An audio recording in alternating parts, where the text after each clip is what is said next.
अस्सलाम वालेकुम and welcome to channel दस्तरखान की दावत। आज मैं आपके साथ शेयर करने जा रही हूँ मुहर्रम में बनने वाले मटन खिचड़ा की रेसिपी। इसमें लगने वाला मसाला भी हम घर पे ही बना के तैयार करेंगे और इसे बिल्कुल भी ट्रेडिशनल तरीके से बनाएंगे।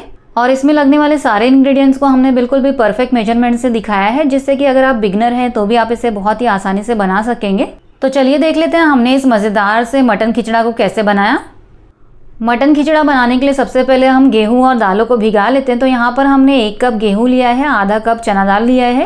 अगर आपके पास मेजरिंग कप ना हो तो इस तरह की कटोरी जो हमारे घर में नॉर्मली अवेलेबल होती है उससे नाप के आप सारे इंग्रेडिएंट्स ले लें। ये 1 कप के बराबर होता है। और साथ ही में हमने 1/4 कप उड़द दाल ले लिया है, 1/4 कप तुअर दाल, 1/4 कप मसूर दाल, 1/4 कप मूंग दाल, 1/4 कप चौली और 1/4 कप चावल ले लेंगे। अब इसके अंदर काफ़ी सारा पानी डालेंगे और इसे अच्छी तरह से हाथ से ही मसल कर धो लेंगे। और दालों और गेहूं को अच्छी तरह से धोने के बाद ये जो पानी है इसे हमें फेंक देना है। और इस तरह से हमने हर बार पानी बदल बदल कर दालों को 3 बार अच्छी तरह से धो लिया है। अब दालों के अंदर हम काफ़ी सारा साफ़ पानी डालेंगे और इसे कवर करके हम 8 घंटे के लिए या ओवरनाइट के लिए अच्छी तरह से भीगने के लिए छोड़ देंगे।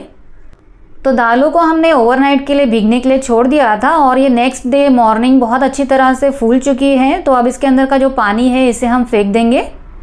तो दालों का सारा पानी हमने फेंक दिया है। अब सिर्फ भीगी हुई दालों को हमें प्रेशर कुकर में डाल देना है। अब इसके अंदर हम पानी ऐड कर देंगे। तो इस तरह के ग्लास से हमें माप कर 4 ग्लास यानी कि 1 लीटर पानी डाल देना है। और साथ ही में डाल देंगे एक मीडियम साइज का प्याज जिसे हमने लंबाई में काट लिया है, 1/4 कप बारीक कट किया हुआ हरा धनिया, 7 से 8 हरी मिर्च, 1 टीस्पून हल्दी पाउडर और इस तरह के चम्मच से माप कर 1 चम्मच यानी कि 1.5 टीस्पून नमक डाल देंगे। अब प्रेशर कुकर का लिड बंद कर देंगे और इसे गैस पर चढ़ा देते हैं। तो प्रेशर कुकर को हमने हाई फ्लेम पर गैस पर चढ़ा दिया है। अब इसमें हाई फ्लेम पर 5 विसल देंगे। और 5 विसल बाद जब सारा प्रेशर रिलीज हो चुका है तो हमने कुकर को ओपन कर लिया है और दालें बहुत अच्छी तरह से गल चुकी है। दालों को अब हम एक बड़ी सी हांडी के अंदर पलट लेंगे और अब बंद गैस पर ही एक स्मैशर या घोटनी की मदद से अच्छी तरह से दालों को घोट लेंगे। तो दालों को हमने अच्छी तरह से घोट लिया है। अब इसके अंदर हम पानी ऐड करेंगे। तो इस तरह के ग्लास से माप कर हम इसके अंदर 3 ग्लास यानी कि 750 ml पानी डाल देंगे और इसे अच्छी तरह से मिला लेंगे।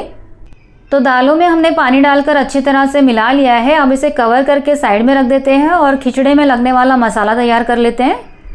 अब मसाले के लिए हमने यहाँ पर 2 इंच अदरक को मोटे मोटे टुकड़ों में काट लिया है, 2 मीडियम साइज के लहसुन की कलियों को छील लिया है, 10 से 12 हरी मिर्च, 2 इंच दालचीनी, 1 जायपत्रा, 1 स्टार अनाइस, 9 लौंग, 9 हरी इलायची, 1 टीस्पून काली मिर्च और 2 टीस्पून हमने यहाँ पर जीरा लिया है।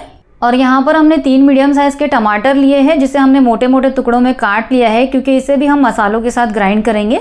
तो अब यहाँ पर हमने एक बड़ा सा ग्राइंडर जार ले लिया है और इस प्लेट के सारे मसालों को हम इस ग्राइंडर जार में डाल देंगे।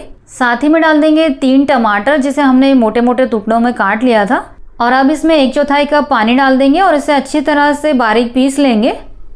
तो हमने मसालों को अच्छी तरह से बारीक पीस लिया है। अब इस पीसे हुए मसाले को हम एक बोल में निकाल लेंगे। ग्राइंडर जार में जो थोड़ा सा मसाला लगा रह गया था उसे भी हमने थोड़े से पानी से निकाल कर इस बोल में डाल दिया है। अब इस मसाले में हम ऐड कर देंगे 1 टीस्पून धनिया पाउडर और 1 टीस्पून लाल मिर्च पाउडर।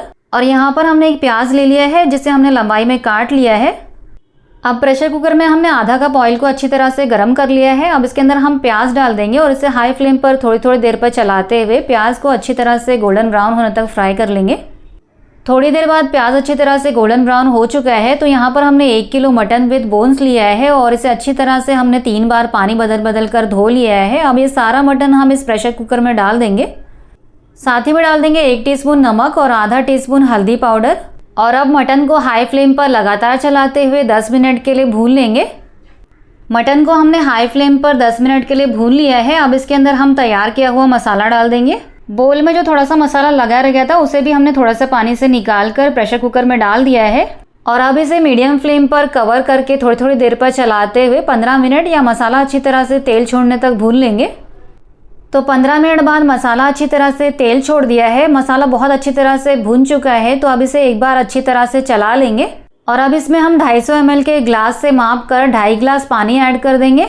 पानी डालने के बाद इसे अच्छी तरह से मिला लेंगे और अब थोड़ी देर के लिए गैस के फ्लेम को लो कर देंगे और प्रेशर कुकर का लिड लगा देंगे। अब फ्लेम को हमने हाई कर दिया है और हाई फ्लेम पर इसमें 4 से 5 विसल देंगे या मटन के अच्छी तरह से गलने तक इसमें विसल देंगे। 4 से 5 विसल बाद जब प्रेशर कुकर का सारा प्रेशर रिलीज़ हो चुका है तो हमने इसे ओपन कर लिया है और आप देख सकते हैं बहुत ही अच्छी तरह से ये मटन ग्रेवी बनके तैयार हो गई है और मटन में नाइफ इजीली अंदर जा रही है। इसका मतलब मटन भी बहुत अच्छी तरह से गल चुका है।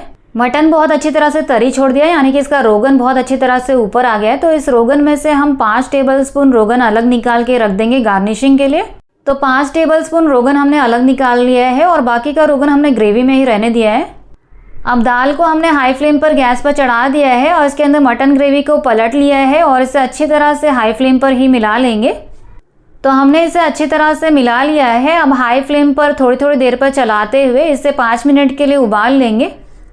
तो खिचड़े को हमने हाई फ्लेम पर 5 मिनट तक उबाल लिया है और ये अच्छी तरह से उबल गया है। तो अब गैस के फ्लेम को बंद कर देंगे और इसे कवर करके हम साइड में रख लेते हैं।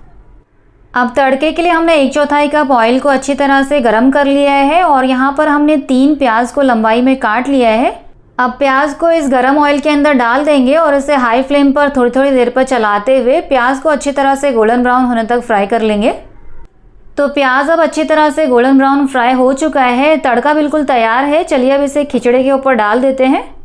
तो खिचड़े को हमने बंद गैस पर ही रख दिया है। अब इस तैयार किए हुए तड़के को हमने खिचड़े के ऊपर डाल दिया है और साथ ही में 1/4 कप बारीक कट किए हुए पुदीने के पत्ते भी डाल देंगे। तो हमने बहुत ही ज़्यादा मज़ेदार सा मटन खिचड़ा बना के तैयार कर लिया है। चलिए अब इसे सर्व कर लेते हैं। तो खिचड़े को सर्व करने से पहले इसके अंदर जो हमने फ्राइड ऑनियंस और पुदीना डाला है उसे पहले अच्छी तरह से मिला लेंगे और ये बहुत ही ज़्यादा मज़ेदार सा चटपटा चटकारेदार मटन खिचड़ा बनके बिल्कुल तैयार है। चलिए अब इसे सर्व कर लेते हैं। और जैसे ही मैं इसे सर्व कर रही हूँ आप देख सकते हैं खिचड़े की कंसिस्टेंसी और टेक्सचर बिल्कुल भी परफेक्ट है और मटन भी बहुत अच्छी तरह से गला है। बहुत ही ज़्यादा मज़ेदार और चटपटा चटकारेदार ये मटन खिचड़ा बनके तैयार हुआ है। तो इस तरह से आप मटन खिचड़ा बना के ज़रूर ट्राई करें, आपको ये बेहद पसंद आने वाला है। और एक बार अगर आपने इस तरह से मटन खिचड़ा बना के तैयार कर लिया फिर तो बार बार आप इसी तरह से मटन खिचड़ा बनाना पसंद करेंगे। तो मटन खिचड़ा को हमने सर्व कर लिया है। अब इसके ऊपर हमने थोड़े से फ्राइड ऑनियंस और इसके ऊपर रोगन डाल दिया है और अब इसके ऊपर थोड़े से बारीक कट किए हुए पुदीने के पत्ते भी डाल देंगे और इसके ऊपर हमने आधा नींबू भी रख दिया है। और खिचड़े को खाते वक्त इसके अंदर थोड़ा सा नींबू का रस मिला के खाएं, ये बहुत ही ज़्यादा मज़ेदार लगता है। और इस मज़ेदार से खिचड़े को आप चाहें तो तंदूरी रोटी या नान के साथ खाएं या तो आप इसे ऐसे ही एंजॉय कर सकते हैं, ये ऐसे भी बहुत ही ज़्यादा मज़ेदार लगता है। और अगर आपको ये रेसिपी पसंद आई है तो प्लीज़ इस वीडियो को लाइक कीजिए, चैनल को सब्सक्राइब कीजिए। मिलते हैं ऐसी ही मज़ेदार और एक्साइटिंग रेसिपीज़ के साथ, तब तक के लिए अल्लाह हाफिज़।